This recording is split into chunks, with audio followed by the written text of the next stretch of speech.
Is this singles bubble that we're currently undergoing going to sustain, going to increase, or is it about to pop?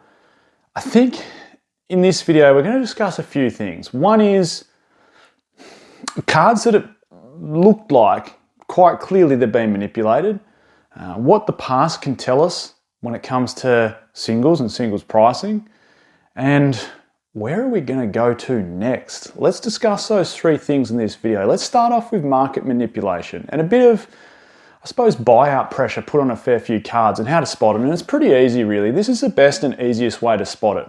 So I've just done a video recently on market manipulation, so this sort of follows on from that. And to go on to a quick 30 seconds of background before we look at how to spot market manipulation or buyouts, it feels eerily similar to the start of COVID, when we had lots of cards selling for ridiculous prices. And when we look at them now, we just go, oh, are people really paying that price for those cards?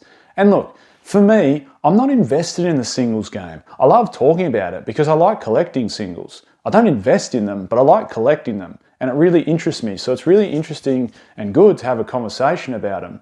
So when it comes to singles for me, I buy what I like. It's as simple as that. I put them in the binder or I put them in a hard sleeve and there's a couple displayed and that's about it. That's as far as it goes for me when it comes to singles. I can appreciate that people love them. And it's getting difficult at the moment to make plays on sealed product because of how inflated it is. So there's always going to be plays being made by different people and people making plays on singles. Like they're buying out singles. I just hope that we don't, or for some people's sake, especially the people new to the hobby, I hope people don't get caught out. And look, we never know what's going to happen. Keep in mind, every single Scarlet and Violet era set is still in rotation. Now that doesn't mean they're all going to get printed to the ground, but there's every chance Pokemon could come out and reprint Scarlet and Violet Base and Powder Evolved and Obsidian Flames. Not saying they will, there's an extremely low chance in my opinion that they will, but they could. They could go all the way back there. They're still in rotation. If that happens, it could squash some of these singles prices. And on that, you know, the amazing rares from Vivid Voltage way back when, if you're in the hobby back then, some of those singles were selling for insane prices. And now you can pick up all the Vivid Voltage amazing rares, which were good looking cards, mind you, at the time, for pennies on the dollar. Like, they're incredibly cheap. And look, illustration rares in my eyes are a much stronger opportunity, but I hope people don't get caught out paying these exorbitant prices. This is what I mean by exorbitant prices and how to spot a buy. The easiest way to spot it is to look at average daily sales on TCG Player and then see if we're starting to get unreasonable increases in the amount of average daily sales. So look at this one, right? This is a Sword and Shield promo, the Galarian Moltres. Average sold per day over the last 365 days is 22. Fair amount. It's still a popular card, good looking card. On February the 18th, there was 405 sold off TCG Player. So we go from an average daily sales of 22 to 405. It's not like we're going from 22 to 30 or 22 to 40 just because it's starting to pick up a little bit of steam. 405. If that doesn't indicate that someone has dropped a heap of money on that card to try and artificially push it up, then I don't know what does. It went up after that buyout 862%. Whew.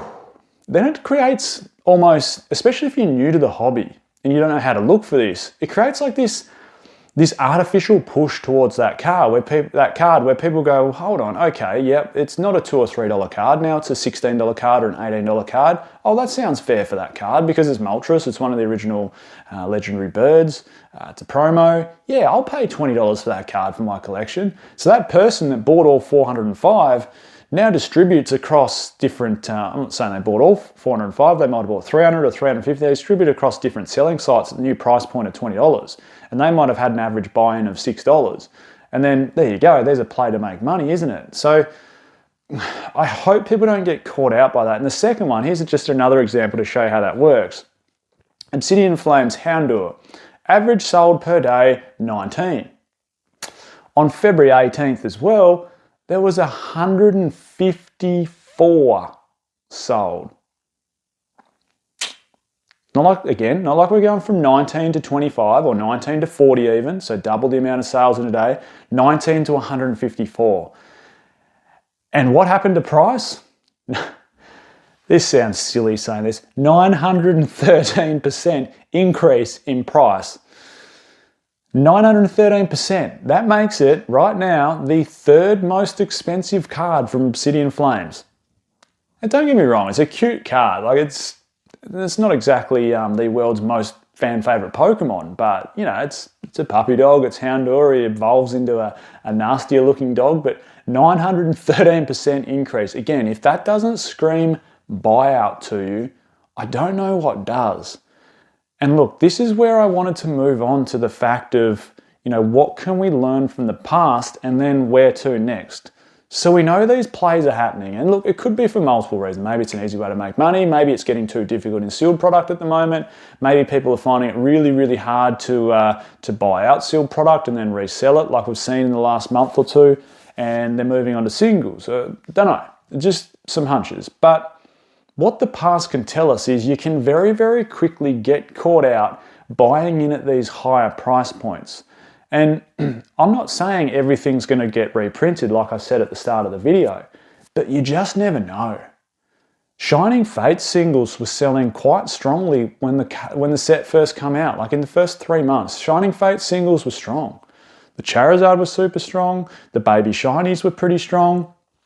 Look at them now. That set got printed into the absolute ground, and it's only just starting to recover now 4 years later. Vivid Voltage is another example.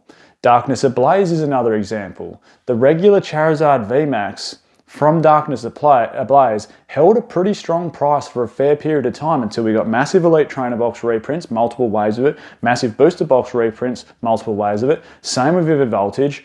Same with Shining Fates. And look, I think Pokemon Company has a better handle and control on the overprinting of products now. I think, you know, we're in a funny time in COVID and they thought the demand could swallow it up, and I think they're very happy with the place they're in at the moment with the amount of demand and almost the lack of supply. It gives them the diamond hands, doesn't it? It's that diamond fallacy, the Rolex play, the Ferrari play, that everyone's screaming out for product because they just can't quite get their fix and just can't quite get enough of it. So I don't think we're going to ever see that amount of overprinting again. Where, you know, it's going to take products like Darkness Ablaze, Vivid Voltage, Shining Fates 4 years to recover. But what it does tell us is if we do happen to cop big reprints, like more than the market can absorb in a reasonable time frame, then it can very quickly drop the price of singles. And look, again, it doesn't faze me in the slightest because I don't invest in singles. But if you are heavily invested in singles, I just hope people don't get caught out. Buy what you like when it comes to singles for me. And look, these people doing that, the Houndour, the Galarian Moltres, I know they're putting in some risk, but you know, it's sort of smart plays, isn't it? Because we all know how hard it is to get product at retail, and you know, those the flippers almost are finding it difficult to move that on at the moment. So if this is a new flipping play, so to speak, buying, you know, 150 copies of a single for $6, so you know, sort of putting in $800, and then, you know, relisting your $800 input at 900% increase or 500% increase. So you're turning your $900 into $3,000 or whatever it might be. Like, it's not a bad play from those people, but I just want you to realize that A, that's happening, so how to find it, and that's how to find it. So look at average day sales. If we see massive amounts of spikes, especially if it's just one day, it's probably a buyout. What can happen though, if it's a flow-on effect, you do get that FOMO, or the people chasing that card. So sometimes it's not always one individual, but it could just be the FOMO towards that card that's spurring those sales along. But then finally, where does this go? And I think to start off with, before we move on to exactly how it goes, you do get this flow-on effect, don't you? So those singles prices flow on to PSA 10 prices.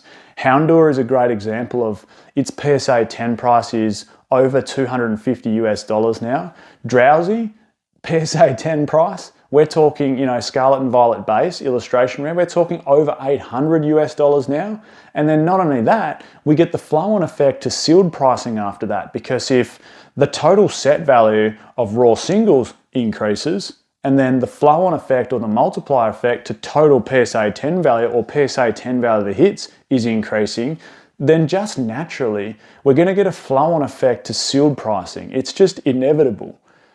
Total set, the relationship or the correlation between, you know, total set value, the PSA 10 prices of the hits, and the sealed value is just inevitable in the Pokemon card world. That's just the way it is. The higher the raw prices, the higher the PSA 10 hit prices, the higher the sealed product's going to be. And look, of course, sealed product can become its own collectible as time goes on, like XY base Elite Trainer boxes. They're at the price they are because they're super rare and they become a collectible.